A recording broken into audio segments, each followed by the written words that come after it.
Okay, great. Well, let's jump right in. I am Cheryl Wilson Griffin, the CEO of Legal Tech Consultants, and let me just close my email here. Um, and you are here talking about AI and really thinking about how we go about and how we're going to think about recruiting as we enter this brave new world, especially in the legal industry. Obviously, we don't have this background expertise in AI and machine learning in the way that other industries might, the tech industry especially, right? And so where are we going to find that talent? What kind of skills are we going to be looking for? And what's the game plan we should be thinking about? And so that's the topic today. The AI for Smart People series is really designed to bring knowledge to the legal industry and really share knowledge in a tech agnostic and a product agnostic way. And so the AI for Smart People series has kind of come through a wide a journey, let's call it, of knowledge. So on our YouTube channel, you'll find past sessions, and we have several sessions left to go. We literally started with what are the foundations, what's an LLM, what should you be looking for, and have gone through guardrails and project selection and how's it being used today in e-discovery, and now we're talking recruiting. The next session up next Wednesday, so it's every Wednesday, is talking about real products that exist, things that aren't in MVP mode, but things that already are actually being used in a low risk way. So if you want to kind of dip your toe in the pool, there's some tools out there you can use. And we'll be talking to a couple of lawyer founders about how lawyer founders actually bring maybe a different view of risk and compliance to AI tools as well. It's really kind of an interesting topic that I didn't think about in advance. So I encourage you to join that one. On the Wednesday before Thanksgiving break, we have a great panel with Jerry Bowie, who's kind of a deep fake, Interpol, FTI fame, and Cassie Burns, who is a self-proclaimed tech nerd and also AI guru. And they'll be talking about, it'll be kind of lighthearted. Feel free to bring a beverage. And we'll be talking about kind of all the cool stuff that they're getting into. So they're really testing the technology that's out there on deepfakes. They deepfake themselves and talking about kind of what's out there. And then we'll be talking after the Thanksgiving break with Nikki Shaver, the CEO of Legal Tech Hub. And as part of her role, she talks to hundreds of law firms around the world every day and has some really interesting insights as to what the law firm leaders are saying about AI behind closed doors. And so whether you're a legal tech person selling into legal or a law firm or legal corporate ops, and you kind of wonder what's going on behind the curtain, we're going to Wizard of Oz that on December 13th with Nikki and show you what's going on behind the curtain. I have no idea what's back there, but I imagine it's going to be a little scary and dusty. So with that, we will jump right in, and I would love to let my esteemed guests introduce themselves. Larry, you're already off mute, so why don't you start today and give our guests an introduction? Thank you, Cheryl. And first, let me thank you more deeply for the work that you're doing to help our woebegone industry catch on to the way in which AI and other legal technologies are both a benefit to lawyer and client. And you're leading the league, Cheryl, with your legal technology work. And thank you so much for that. As a purveyor of that world for about 15 years, I came to a point in my legal practice in which I determined that, the law system, the legal service delivery mechanisms, and its business model weren't serving clients all that well. Mind you, I made a lot of money serving them the way it was made before, but I was crazy enough to step across that chaos divide and say, well, let's see what we can do differently. So among the things that I've been doing is I've worked at the Vanderbilt Law School and helped found the program on law and innovation. And you referenced those lawyer founders. I've been that for the past 10 years and am presently engaged in bringing responsible AI, the antidote to all of the fear stories that you hear about AI, into the hands of anyone and everyone who wishes to use AI beneficially. So responsible AI is the work that I do today, and I'm having a ball, actually. Talk about a fun place to be right now. Mm-hmm. Somer, how about you? Well, thank you for the introduction and for, like Larry said, all that you do. And sorry, I'm a little bit white here. I'm trying to play with the lighting, but it is what it is. So, You look wonderful. Oh, well, thanks. We do our best. So, I'm Somer Hackley with an O. I've been recruiting for just over 20 years, and I'd say mainly in technology. And of course, data AI is encapsulated in that. I've started out placing more junior folks. And then since 2008, I've been on the senior retained executive search side. So I'd say probably VP plus, CTO, CIO, chief data officer, head of security, product, also general management, as long as there's kind of a tech bend to it. And I tend to do a lot of work with banks and fintechs and financial services companies, though I do work across all industries. It's just I'm from New York originally. That's where a lot of my network is. And also I was in DC for a while, working with a huge bank there for a long time, in Virginia. So, but I would say the reason that we got to know each other is I was chatting with a common connection of ours and was telling her about a lot of the cross-industry work that I do versus just hiring folks that do the same exact thing across the street. So there's a lot of, I guess, applicable themes when you're looking at AI and data. And so, yeah, happy to be here. Mhm. Yeah, absolutely. And highly regulated industries in general, I think, are a good metaphor, a Yes. good way for us to think about legal. So thank you very much for joining us. So let's jump into the fun stuff. Mhm. So we talked a little a week or two ago, and I think one of the first things we talked about was that the day after kind of ChatGPT came out, there was a role for a prompt engineer at $300,000 annually that was posted. Mhm. Like, this is hype at its worst, right? Like, can we talk a little bit about that? Like, that's crazy, right? Well, it is crazy, but it's real. Right. I had a lovely meeting yesterday with one of the artificial intelligence web service providers, a name you'd recognize immediately.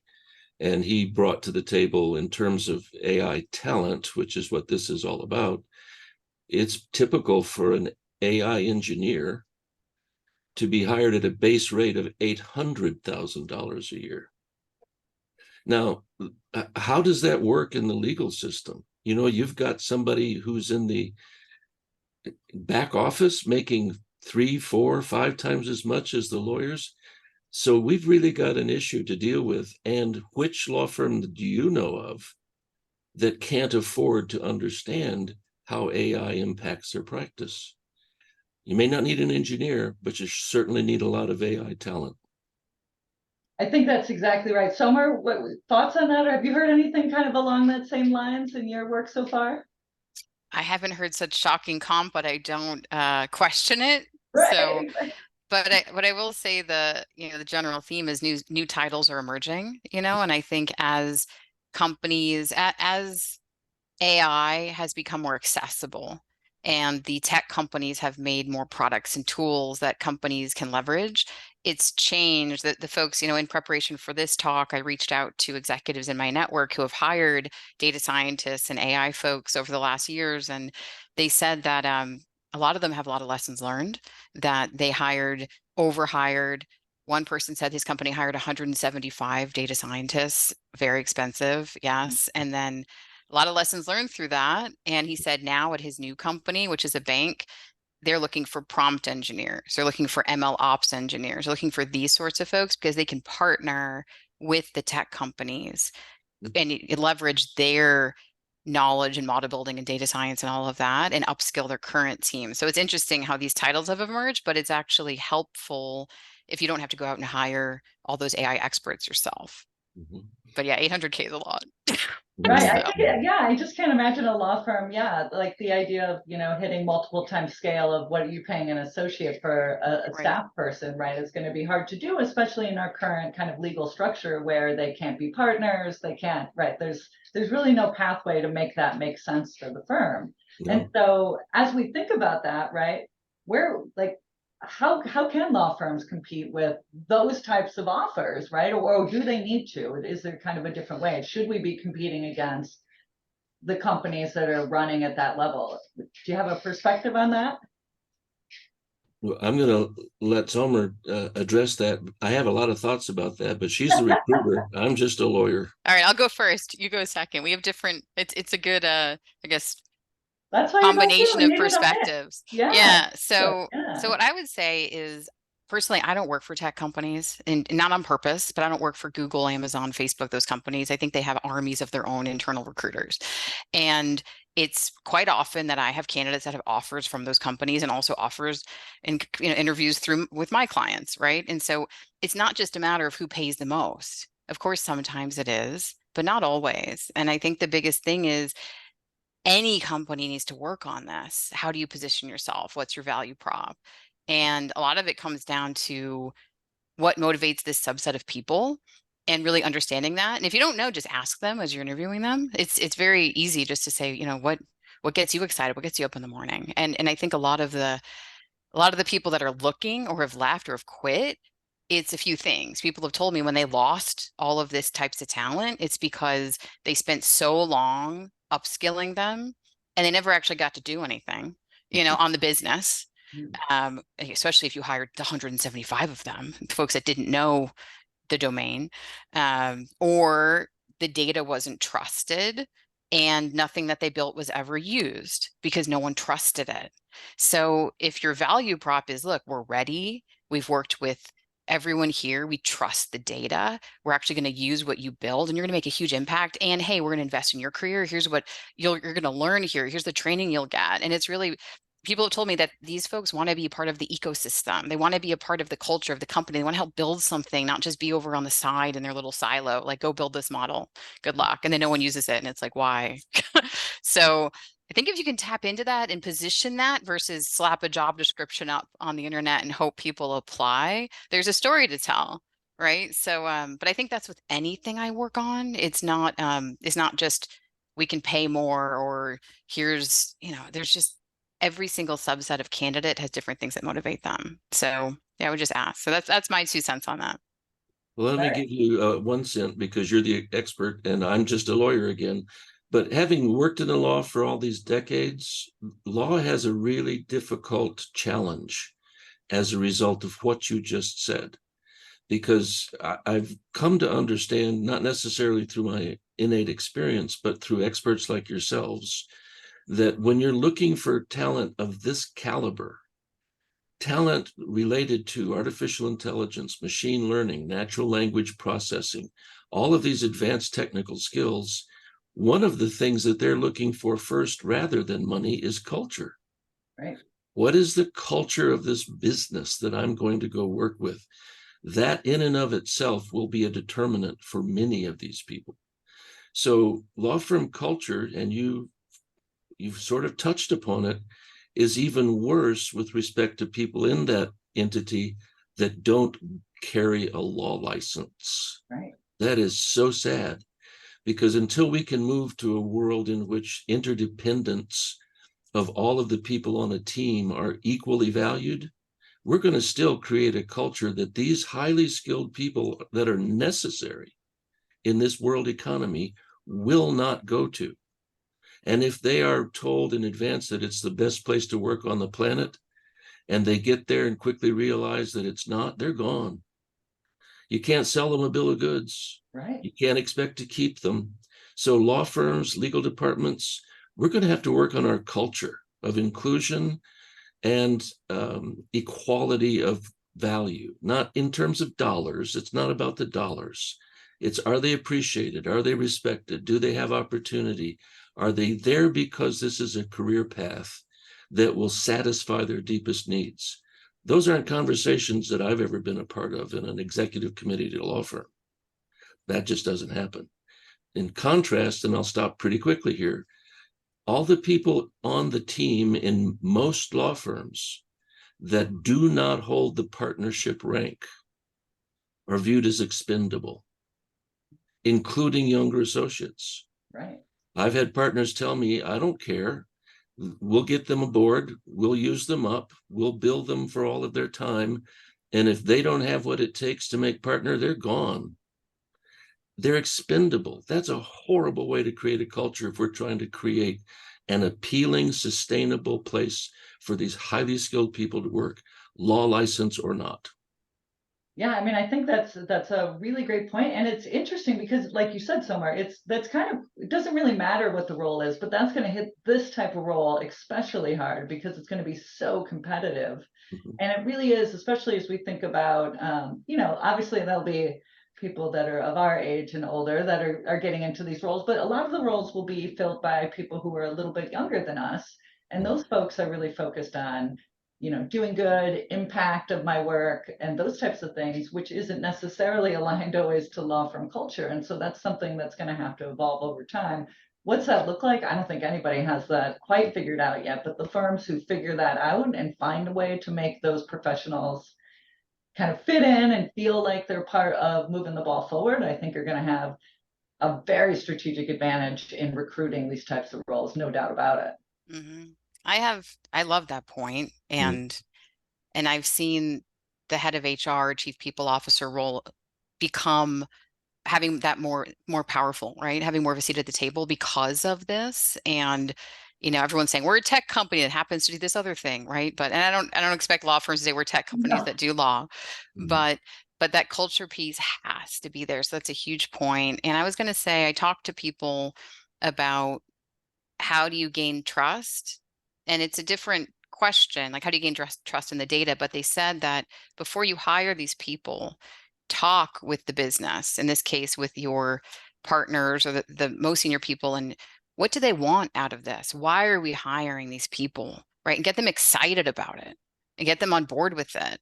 And then they're a part of the discussion versus, hey, we hired these people, they're going to do things and, please use that. Right. So if and people said start small, have some quick wins, have everyone see some success before you take on the world. Like maybe start with document scanning or a chat bot or something just to show it works before you start getting into something that's really out there and might take years to develop and just, everyone just gets really frustrated. And also then the data it's not even set up well. Right. So I think there's a few ways to make it work, but I think engaging the most senior people before you hire and having them involved in that conversation might help. But yeah, cultures need to be there. That's a huge point. Yeah, I mean, I think, well, and one of the other things that that we talked a little bit about is kind of what you have to do before you even start recruiting. And that's one of the things I think we talked a little bit about, data and making sure that you have a game plan on what you're going to do. What other like what kinds of things do people need to think about before they just jump in, throw up a job description and get started on their AI recruiting game plan? Well, I want to go back to something that Somers just said, and it has to do, and it answers your question, but it has to do with how do you get to be a law firm or a legal department that is prepared to not only search for, but import this kind of talent. And I think it has to do with the whole nature of change. Organizational change is not mandated. I mean, you can have a mandate, but an organization changes when the people in it see value to themselves in changing. And law firms in particular have this enormous underground oil that has yet to be mined, yet to be refined, and yet to be distributed. It's their data. The degree to which the unstructured and structured data in law firms exists is unimaginable. And that data, when properly channeled, that goes from a data lake into a powerful generator, is all about the steps that need to be taken at a very early stage in this entire process to recognize there's value there, and we need to find out how to use it, how to tap it, how to turn it back into revenue. So I don't think you do that overnight. Like Summer said, let's get some small wins. Well, those wins begin with a mindset among those who have the perspective that this is worth doing. And so I hearken back to the work of Jeffrey Moore, a Harvard business professor who wrote Crossing the Chasm, and the bell curve that he created. The people who are going to change the vast majority of people who are very satisfied with the way it is aren't the innovators. They're way out there. But the early adopters, the people who have already decided, this isn't going to work any longer, whatever this is, and they're looking for alternatives. So in every law firm, every legal department, every organization, who are those early adopters?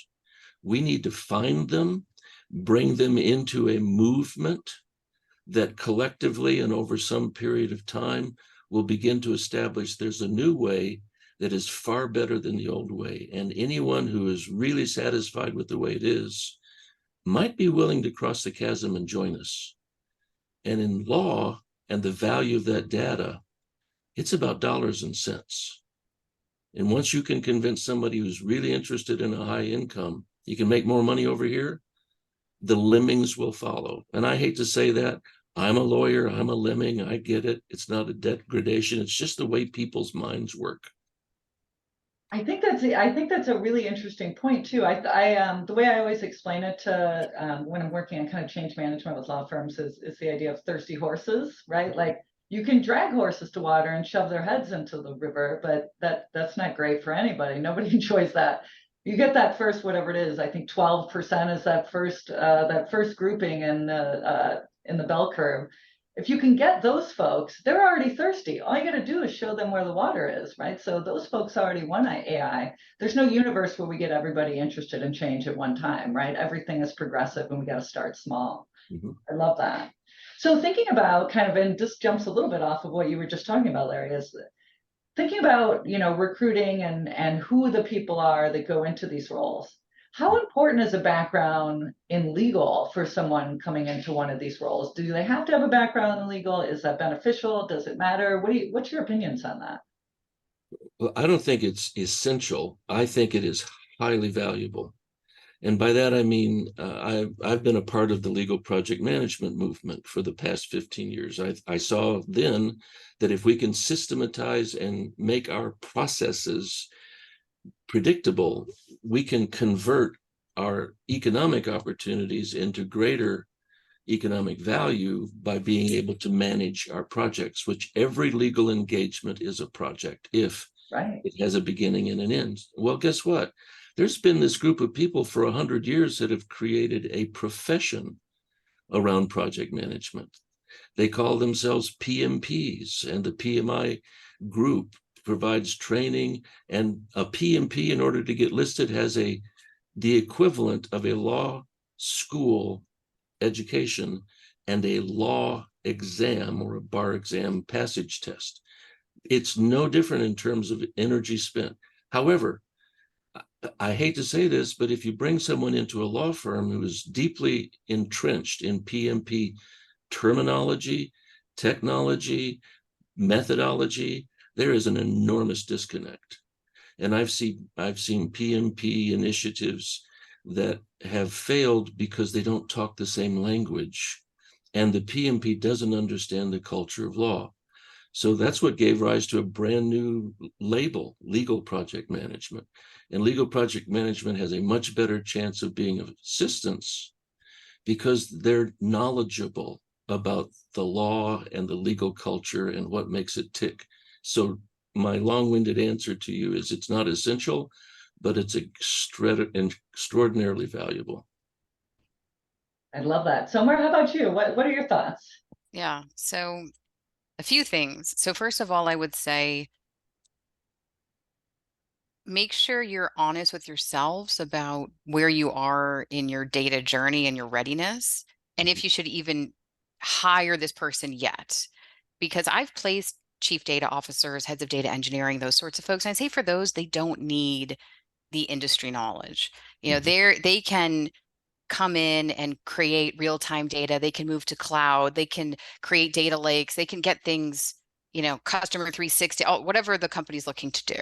So I'd say first, before you go and say, we're going to hire this AI data science person, machine learning operations person, maybe hire the other person first and make sure data is set up correctly. So once data is set up correctly, then the people that I talk to across telecom, banks, and healthcare, that was the third person I talked to, they all told me that where things failed was when people didn't know the business. It just took too long to get them ramped up, and they spent all this time training them, and then they left by that point because it could take a year or something. And so they said that, one woman at a bank told me they're calling it using accelerators, these off-the-shelf products at their bank, and they're partnering with IBM and Microsoft. And she's like, oh, we're not hiring those AI folks. Like, we're just working with the tech companies. And then someone else I talked to at a financial services company, he said that we have a code development model. So on his team, they'll have 2 Microsoft employees that are still at Microsoft and then 4 of his employees, and they're working together and they're upskilling them on all the advanced AI skills. And then eventually they can drop the Microsoft people. And then someone else I talked to at a different bank said that they're working with Google and they have their own ML ops engineers and their own folks that are skilled in data, but they're not data scientists, they're not AI people, but they can utilize what Google's putting out because they have these tools now that they didn't have a few years ago. So they're enabling the current folks to get up to speed really quickly. And then you can show all those quick wins. And also you can retain your current people. Like we talked about that last time when we caught up before this, is just, you don't want to lose all your current people while you're out there looking to hire these new people, right? So there's also something to be said for, do you have great people already? And could they do this? So they want to do this? Probably do. They probably do. So Well, that's that's my, yeah, well, yeah. I was going to say that's a great transition too to thinking about, right? Like, so as legal tech, this as has kind of evolved, right? We've looked to our allied professionals, or our non-lawyers, our non-doctors, whatever we're calling them ourselves these days. But we've looked to the folks around us to say, like, hey, do you want to learn this? Like, do you want to become an expert in knowledge management? And looked around to folks already in the organization to upskill them and kind of take them on the next journey. Is that the right move here in some cases?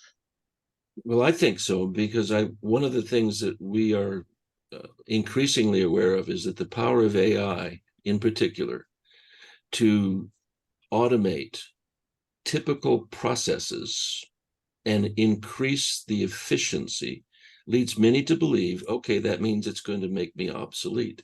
Well, I reject that perspective. However, those who don't acquire these skills can become obsolete, not because they have been replaced, but because they have not been upskilled. So there's an enormous value in your reservoir of current employees in the workforce, regardless of what they do. Those are the employees that have great value in knowing the organization. If they are there and they continue to want to be there, they're the great candidates to be upskilled into these newer skill sets that are going to be increasingly required. Somer said something previously that I don't want to quibble with, but I just want to bring an additional perspective to, and that is every business is and will be a technology company, right? Yeah. We can't say that to the contrary anymore, especially with AI and particularly generative AI. That doesn't mean that AI is their primary business engine. It's just essential to do their business well, better, and at a more affordable and a more efficient fashion. Law has an enormous susceptibility to becoming outpriced by virtue of its reliance on the billable hour. I noticed Peter made a comment in the chat about that, and I've been fighting the billable hour, well, at least for the last 20 years. And you're right, Peter, it's never going to go away. There is always going to be a place for high-priced talent that is so essential. The amount of time they take is immaterial. You know, if I'm going in for brain surgery, I'm not all that concerned about what the cost is. I think this is a life or death matter, and I want the best person on that scalpel that I can find. Well, there's always going to be that in law as well. However, by bringing these additional skill sets, as Somer has so well said, and I think you begin with data scientists, you don't have to have a ML or an AI engineer. But if you have data scientists that can help you find the value and maximize the value in the great quantities of data, that's the best beginning point. And as people acquire their understanding of how that can turn into revenue, that change that we talked about before becomes easier and more expedited. Yeah, I mean, I love the idea of starting with data scientists too, because kind of going back to Somer's point, you know, if you know what's going on with your data, you have an expert in there that's got their kind of arms all the way into it and understand what's happening, understands the weaknesses in it, right? The places where it's not great and places where for improvement. You've already given yourself kind of a leg up on the next level when you're ready to kind of take that step up. And there's plenty of things that are AI, you know, what did we say? There's 90 something different things that qualify as AI, right? There's plenty of AI in the data scientist world, right? There's predictive analytics and lots of other, I think we talked about causal AI, which I think is what you mentioned, which I thought was really interesting, and I went and read a whole bunch about after we talked the other day. But there's so much interesting there, and I think too, going back to what Peter and the billable hour and kind of disruption, right? And that legal is ripe for disruption. I think the one thing, we predict the end of the billable hour constantly. I've been a part of it as well. But think about taxis, right? Like at one point in time, taxis, even in New York, were like, the idea that Uber could exist was a crazy idea. I remember thinking, why would I get in a car with a crazy rando if there's a taxi right there, right? Like it just seemed like a wild idea. And now I've been in like 2 taxis in probably the last 5 years. And it was only because like of the pandemic and like there was no people available basically. So disruption doesn't happen slowly. You blink your eyes and something happens. And so I think, for people who are on the call and or listening to the replay, if you're skilling up now, you don't have to be surprised when that happens. So, kind of, we're talking about recruiting, but also this is, thinking about yourself as well, right? If you're skilling up now, you're ready for when that crazy weird thing happens and it's time to like pull the trigger and do whatever the crazy thing that happens to law firms after the big bang happens, right? So I think that's something to think about as well. I don't know if you all have anything to throw on top of that. Yeah, and I would say that when you get into a taxi, it's still a rando. Right. It's just, was, and it's a right? rando Yeah. that you don't even have the license plate or tracking information or anything on. So I actually feel safer in an Uber, which didn't make sense at that original moment. But I'm like, wait, I don't know you either. So, but I was going to add that when I posted about this talk, or when I shared your post yesterday, someone had messaged me and said, "Hey, here's a few things that we're doing over here in case it's interesting." So, and this person is a pretty senior person at a large asset manager, and he said that they're actually doing a lot with partnering with local universities and also doing a lot of hackathons and I guess networking kind of events and that sort of thing. And so I do think as a executive recruiter, people hire me or my peers to fill an immediate need thinking top down is the way to go, but a lot of the time hiring at those more junior levels, university partnerships, it's if you can bring these people up, and we talked, Larry's talking so much about culture, maybe starting that way versus trying to plug someone in and, hey, change the culture, fix data, Do this thing, yeah. Because we've seen that with diversity hires. We've seen it with all kinds of things, and it has to be everywhere. It can't just be hire this executive search firm to go fix us, and have the whole press release. Oh, we hired so-and-so to head data out of so-and-so company. Look at us. We're so great, but no, it has to be everywhere. And so he was saying, they've been doing it that way versus, top down, which I thought was another good point to bring up. And I appreciate that so much, Somer, because I think you have a much better perspective by virtue of working in a multitude of industry sectors than we do in law, because we are so self-focused and so myopic in the way we think should be done. I work at a law school. I'm proud to be on the adjunct faculty at Vanderbilt Law School. They wouldn't have me as a professor full-fledged because I'm not. I'm a academic, not an academic. But this is that time of year when in the halls you see all of these tables stretched from stem to stern with black tablecloths, and then table after table after table after table, there's a name tent. And with nobody at the tables, you can see, oh, this is that moment in time. The on-campus interview. Okay, now you talk about a shot in the dark. You're just hoping that the right peg finds the right hole with no informed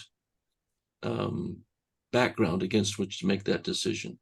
So yeah, we go to the law schools to hire them, but we have no idea of anything that's other than on their resume that has been very carefully crafted.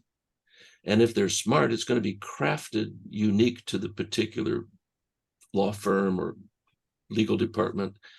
But the misfit between expectations and needs is horrendous. So how do we, to your point, get past that formalized approach that is really not serving our industry very well? Well, you go to where the people are. And then you meet the people that you're looking for that have the skills that you're looking for. And as you've said so well before, it's not about the job description. It's not about the role that's in the catalog. It's about what are the skills that are needed and how do I find these people? Hackathons are great. If you're looking for technology skilled people with legal backgrounds, you can find them on LinkedIn groups. You can find them in a number of places. One of the slides that I've shared, and I hope Cheryl's able to share this with the group, provides two different analyses of the difficulty in this moment of finding AI talented people regardless of the industry. And both of these analyses, they're blog posts, one by IQ Talent, another by Harnum, another one by CBRE or the Caldwell Bankers Group. They illustrate how inadequate the traditional way of recruiting has become. And these are the challenges that we need to fix. The one on the right, the CBRE, the Artificial Intelligence Talent Spotlight, that's very, very illuminating. And then on the LinkedIn blog, this is the finding of these people. And LinkedIn's a pretty decent source because of the affinity that it brings people together with. So these aren't traditional ways, but they're the effective ways in today's vastly changing and resilient market that we need to fill. I think you hit on some really great points there too, right? So one is the kind of traditional ways of doing things with when it comes to AI in general, right? Like the traditional places where you might be looking for things, the traditional people you might be calling to get your pay rankings or those types of things. They're not going to have this data. It's too new, right? So you're going to have to go to new sources and new places to get information. So you're going to have to broaden your horizons.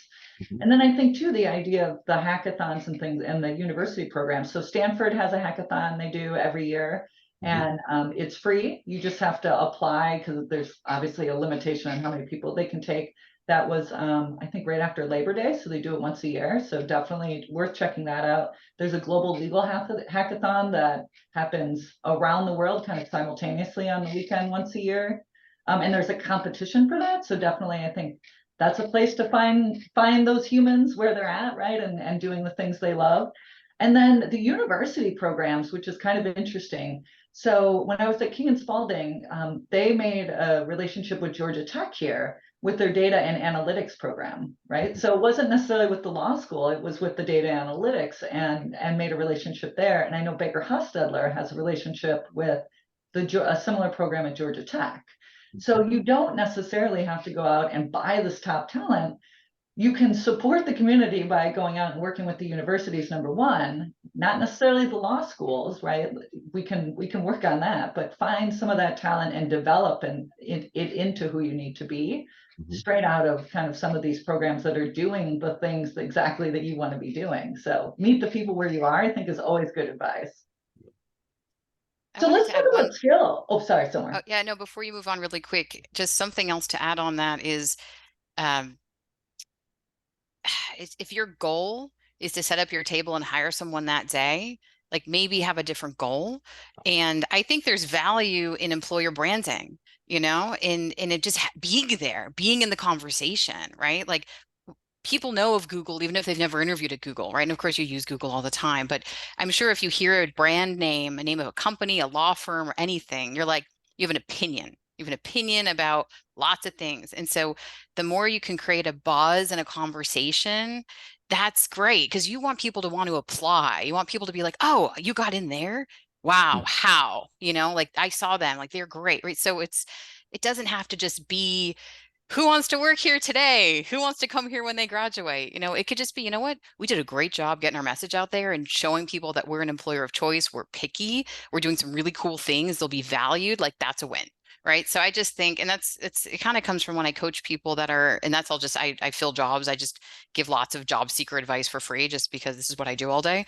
But I tell people it's not just, hey, are you hiring today? It's you're networking. You're trying to get your name out there. You're trying to get the leads to you 3 months from now. Right. So I think if we approach hiring with the same mindset of the long-term game, I think that can be helpful. And just the other really, really quick thing I wanted to say is, I think a lot about this concept of organ rejection, and we didn't explicitly talk about it yet, but the other end of the spectrum is like, no, we need to hire the perfect person from this tech company at that 800K base, like Larry was saying, and let's go do that. And there's a risk, and when I talked to one person at a financial services company in preparation for this, he was saying that a lot of the times people do that because they're assuming that person's going to bring in all of their best practices and knowledge and fix them. But the problem with that way of thinking is that that person's in an ecosystem that supports them. So it wasn't them setting it up. And if you're at the part of your journey where you're setting it up, that person might show up and be like, where's all the things? So it's just important to realize, like, why are we looking for that person? And will they be successful? Or are they going to show up and just be surprised and organ rejection out of here? So just something I wanted to bring up before we moved on. Which is a very expensive mistake. Right. Right? Huge. Huge Yes. mistake. Yeah, well, and I think too, we did talk a little bit about that, and I would love, Larry, give you the opportunity too, but the idea that you want someone who's at the stage of the journey or who's experienced the stage of the journey that you're on. And so for most of us in legal, that is like the 0 to 1 stage, to kind of steal from, the legal tech, like, new venture capital universe, right? Like we're going from nothing to like something, right? And that is a very unique skill set that not everyone brings. Would love to kind of get your reaction to thinking about the journey and how you match up the who with the what. Well, in law, there are plenty of places to go to find those people, because there are conferences in every semester of the calendar that are gigantic. ILTA just came back from ILTA back in August, the International Legal Technology Association. 3,000 people were there. Cheryl, you probably were there. There, yeah. Didn't cross your path. If I did, I'm sorry. Maybe But not. what was the topic on everybody's tongue? AI. Yeah.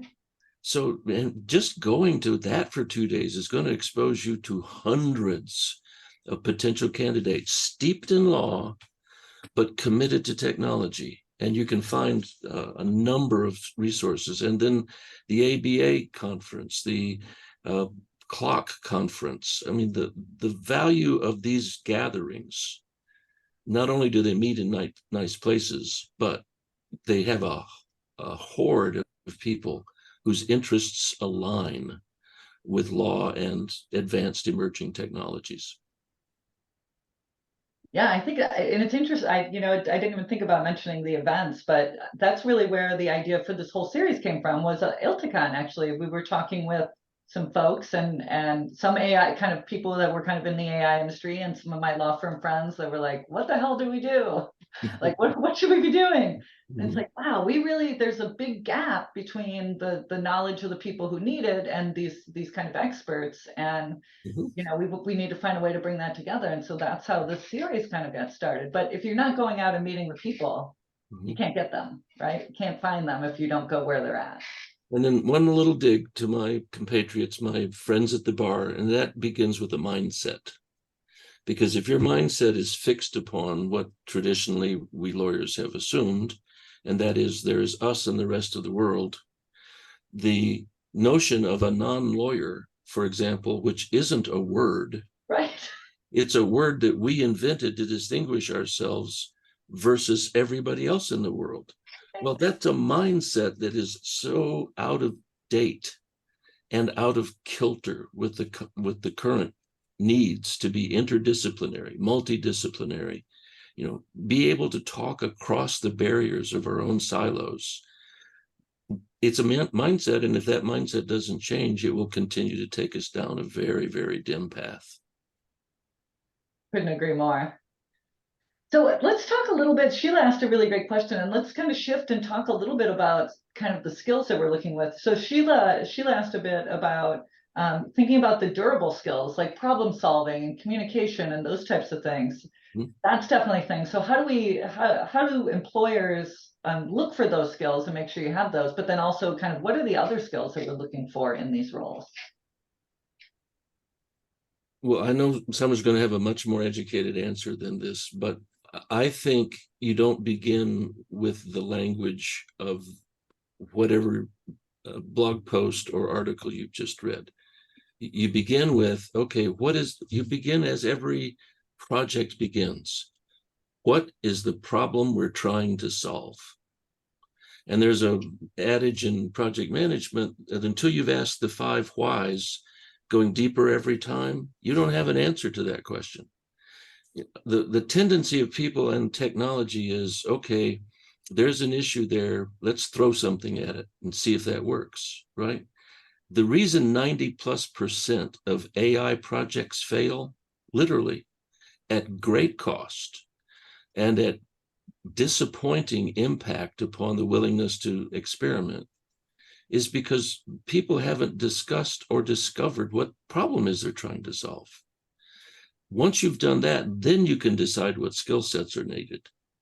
And that's a very foreign mindset to my world of law, because when someone called on the phone and asked if I could handle their case, well, of course, just give it to me. You sit back and I'll tell you how much it's going to cost when it's all over. Well, what's the problem you need to solve, client? Do you want this case to be protracted into the future so that your adversaries lose money? I can do that. Or do you want this case to be resolved as quickly as you can and never see the inside of a courtroom? Okay, got it. Let's move in that direction. So it's no different with what problems do you think technology needs to solve? Ask those questions and then decide what skills are needed. That makes a ton of sense. Somer?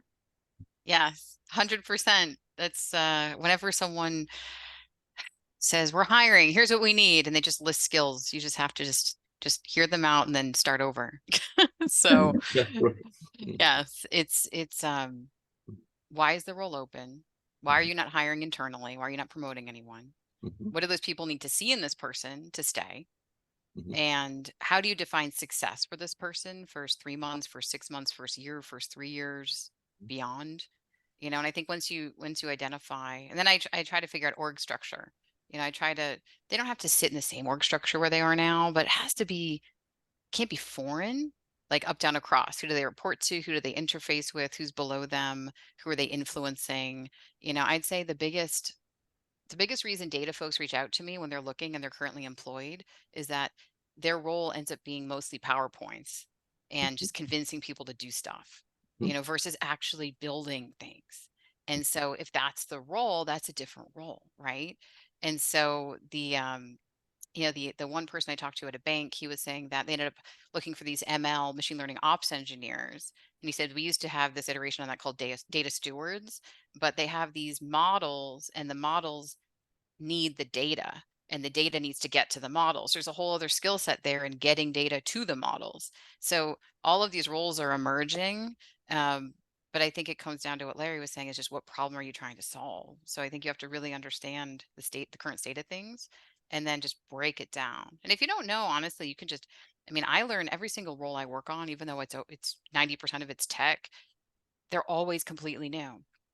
Always. A chief data officer today is different than 2 years ago, and it's different from this company, that company. Does it have analytics? Does it have AI? Is it a business role? Is it a engineering role? Is this and we talked about, Cheryl, like, there's a lot of package software being used at law firms versus a lot of customized technology development happening, and so you want to make sure that that company that someone's coming out of is a pretty similar sort of environment that they're used to. Um, but yeah, I would just start by understanding where things are going, and then you can kind of learn it along the way. Unfortunately, the first month of any new job being open is learning. That's just how it is. You meet someone, you interview them, you're like, that's not what we need. you know, that's Right? just Yeah. usually how it goes. Story of my life. It's just is what it is. Because it's very rare when you just know off the bat, and this stuff's changing so quickly. So there's a whole skill set in how do you interview well and get to that versus tell me about yourself. So that's probably another webinar, but yeah, I Right. would echo what Larry says 100%. Well, sorry, go ahead. Oh, you're on mute, Larry. I'm sorry, if I could just succinctly add to that statement, and that has to do with how do you know you're ready? How do you know what risks you're trying to solve? Well, if you're adept at that and you've done this many times, you probably know the answer to that. But if not, you need to get help sometimes. An outside consultant, and I'm proud to say that that's one of the things we do at Guardrail, is do readiness assessments so that we can look at the people, the processes, and the technology, and then help someone achieve a successful implementation as opposed to be among the 90%. I think that's right. And that's something I think I'm hearing across the board with anyone I talk to is kind of been, it might make sense in this scenario. I'm not usually one that I am a consultant as well, but I'm not usually one that says like, go out and hire consultants and get a 4-inch binder from them. But in this specific case, I think there's so much new and unknown. Bringing in an expert and getting a handle on like, what's the scenario? Like, how do we look? Give me the look around, tell me what I have in here. How do I look? Am I ready for this hire? I think is something that I would tell every law firm to go out and do a project with some expert consultant and really get your arms around how do we look and who can we hire and what can we do next. I think that's really great advice. All right, so we are coming up. Let's see if there's any other questions we have not answered. I think we're caught up on questions. 12:58. I'd love to give you both a minute each to give us some closing thoughts and wrap us up and take us home. Somewhere you want to start? Sure. I'll let Larry close it out. So Anchor it out, yeah. I think moral of the story is yes, we all need to evolve and embrace AI, but are you ready? And what sort of person do you need, right? And let's just determine that up front. I love the whole consulting, like take the time, take a step back, think about it before we go too fast, because yes, these are expensive mistakes and these are big hires, and maybe that's not what you need right now. So yeah, as much as I'm a recruiter and I get paid to fill roles, sometimes it's, I care also that things are successful. And so we want to make sure this is set up for success. So well said. This is the most exciting time of my life, literally. What happened on November 30th, 2022 is a world changer. And I don't mean that in the slightest sense of exploitation or braggadociousness. When the world woke up that morning to see ChatGPT in their feeds, everything changed. Google searches went skyrocketing. The world became aware, even though AI may have been in the back of their mind. Now I get it because I want that. So that's impacted law firms, it's impacted financial institutions, medicine. So the question is, let's make it not the next bright, shiny new thing, but how can we move out of the hype cycle, as Gartner has it placed today, into the plateau of productivity? That's the journey we have to take. And it's not about the technology. It can do those things. It's about the people and the processes who have to be ready for it. I couldn't think of a better way to close out the session. I think that was a perfect summary. Thanks to you both. This has been a great discussion, and hopefully the folks listening have taken away a lot of great notes. I know I have. Thank you again, and thanks to everyone who's joined us today. For anyone that you want to share this with, there'll be a replay available on our YouTube channel, usually within a day or two. And thanks again to our guests and to everyone who's joined us. Thank you. Thank you.